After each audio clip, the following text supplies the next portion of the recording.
Dottor Luciano Mignoli, in questi tempi qua abbiamo sentito tanto parlare di coronavirus, delle sue cause, i suoi effetti, le sue terapie, la sua origine, tra notizie vere e altre molto discutibili. Lei, oltre a essere un dottore di famiglia, medico di famiglia, è anche un specialista in igiene e anche un esperto in medicina tropicale.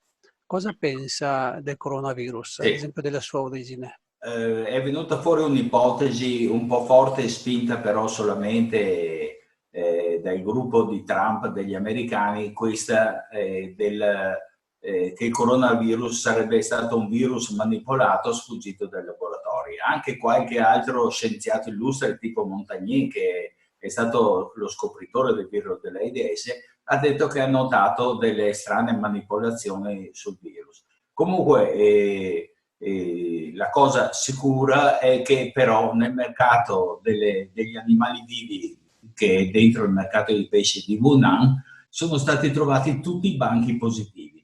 Quindi praticamente che sia una cosa o che sia l'altra è secondario. L'importante è che noi incominciamo a prendere atto che ci possono essere sia delle fughe da laboratorio, perché molti laboratori sono in incognito, studiano le manipolazioni genetiche, le clonazioni, e lì bisognerebbe veramente porre una legislazione internazionale, specialmente per i laboratori anche in America fanno queste cose qua, negli Stati Uniti.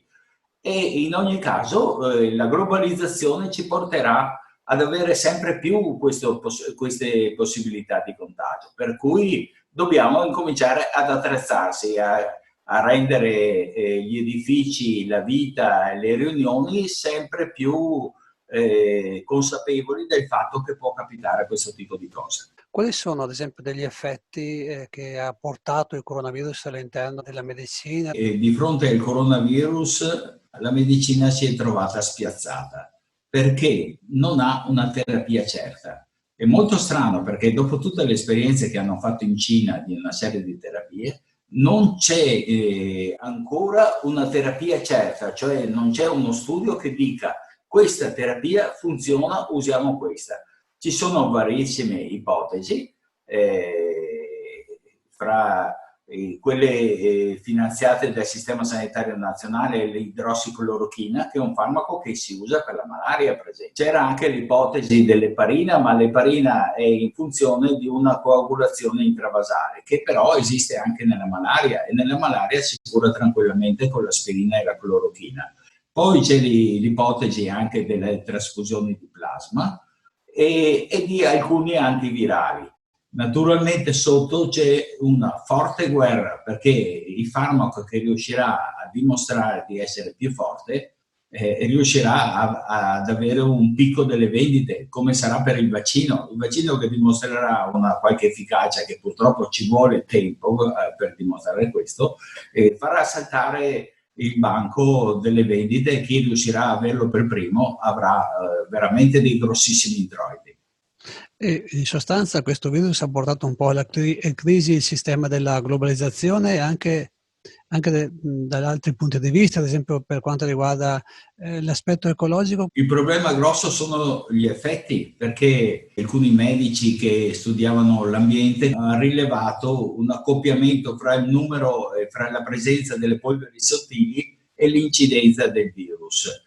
È ancora in discussione, però è evidente ed è logico che se uno ha già i polmoni indeboliti dalle polveri sottili attraverso l'asma o la bronchite cronica, è chiaro che è molto più soggetto ad avere le forme più gravi di coronavirus. E questo è un aspetto ecologico. Il secondo aspetto ecologico è quello degli effetti, perché se per far ripartire l'economia noi dovremmo o qualcuno proporrà di ridurre i controlli sull'inquinamento, tutto questo porterà a un aggravamento dei problemi, nel senso che dopo moriremo meno di fame, se c'è ancora questo problema, ma moriremo molto di più per tossicità ambientale. Questo è il problema.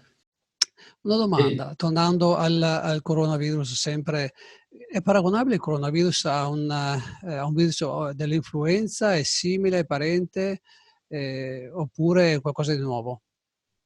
Allora, i bambini piccoli sono molto più immuni perché sono soggetti a continuamente raffreddori provocati anche questi da alcuni tipi di coronavirus. E infatti, paradossalmente, loro sono molto più immuni degli anziani. Quindi noi possiamo in questo senso riuscire a capire che non ci sarà, purtroppo non c'è la certezza dell'immunità, perché sono venute fuori anche dei problemi su questo, nel senso persone con tamponi negativi che dopo ridiventavano positivi, e quindi specialmente nelle case di riposo questo ha creato dei gravissimi problemi perché è ripartita l'epidemia. Possiamo dire che la fase 2 ha sempre questo rischio di ricadute, ma stiamo già vedendo le ricadute, e i focolai principali sono quelli delle case di riposo, che praticamente sono state un po' abbandonate, hanno detto i direttori delle case di riposo. Abbiamo visto qui in Italia che la parte più attaccata dal virus è il nord Italia. Guarda caso coincide con la zona più inquinata in Italia, e non solo, ma una delle zone più inquinate in questo mondo. Lombardia e Veneto. Cosa è successo in Lombardia che è sfuggito un po' dal controllo, oppure che si è così sviluppata questa epidemia? In Lombardia, nella quale sono morti anche quasi 100 medici proprio in Lombardia, medici che affrontavano i pazienti, molti medici di famiglia anche.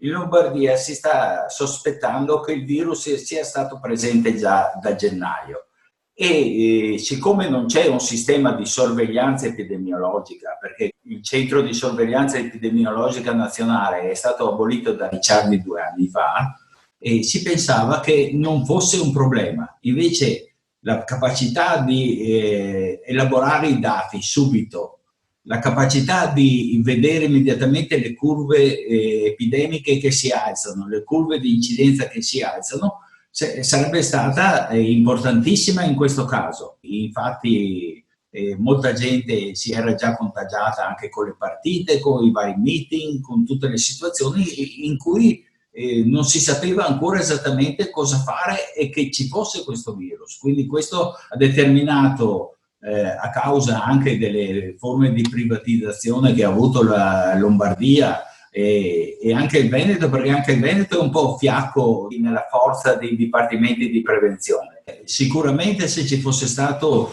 un emergere e una segnalazione di tutte le broncopolmoniti che sono avvenute stranamente in gennaio e di cui noi non ci rendevamo conto, sembrava che fosse una riattivazione del virus influenzale, però forse erano già alcuni segnali di Covid. Una domanda, ma dalla Regione e dall'Istituto Superiore della Sanità sono arrivate delle indicazioni su come muoversi in merito oppure no? L'Istituto Superiore di Sanità ha mandato un sacco di indicazioni, ha fatto dei gruppi di lavoro e queste indicazioni sono state spedite alle regioni, e le regioni le hanno fatte avere ai direttori delle case di riposo.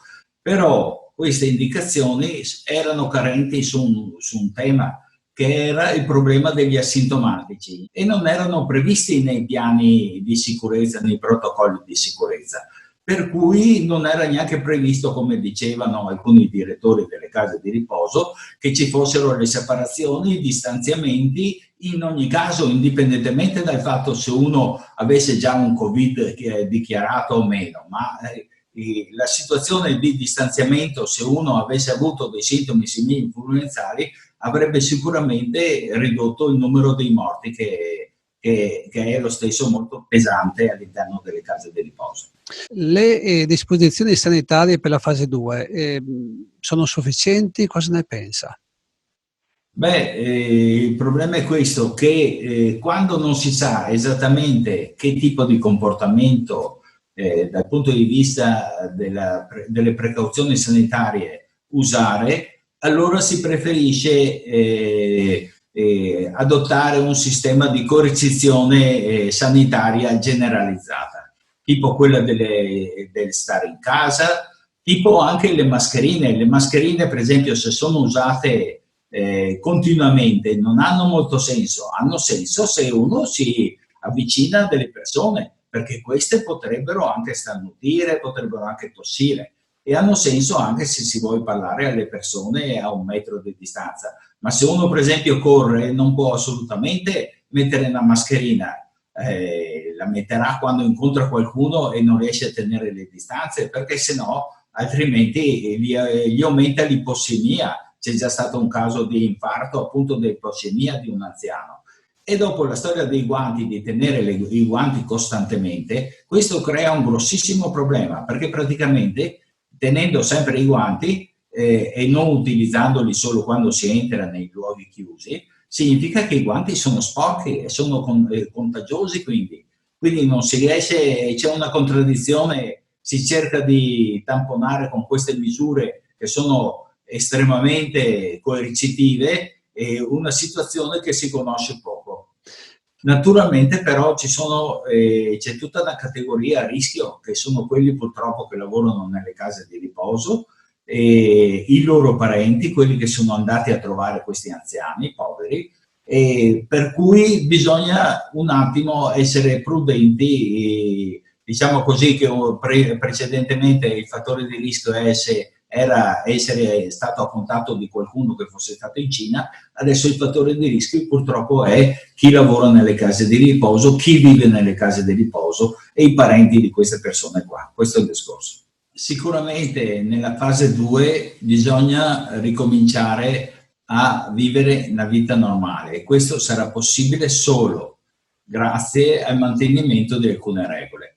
Per esempio, il distanziamento dei 2 metri anche senza mascherina è una delle cose più raccomandate dall'OMS. In Italia si prevede il distanziamento di 1 metro, però con la mascherina. In sostanza, una responsabilità dell'effetto del coronavirus è dato anche dalle scelte politiche. Lei pensa che ci possa essere anche una risposta politica per aiutare a uscire da questo meccanismo e a rompere questo meccanismo? Beh, c'è moltissima confusione, e diciamo così che su questa cosa di far ripartire l'industria a tutti i costi, anche con una deregulation delle norme anti-inquinamento, c'è troppo consociativismo, nel senso che i grossi partiti non differiscono molto l'uno dall'altro. Speriamo nei movimenti, insomma. Movimenti, c'è possibilità, la speranza di qualche novità in campo?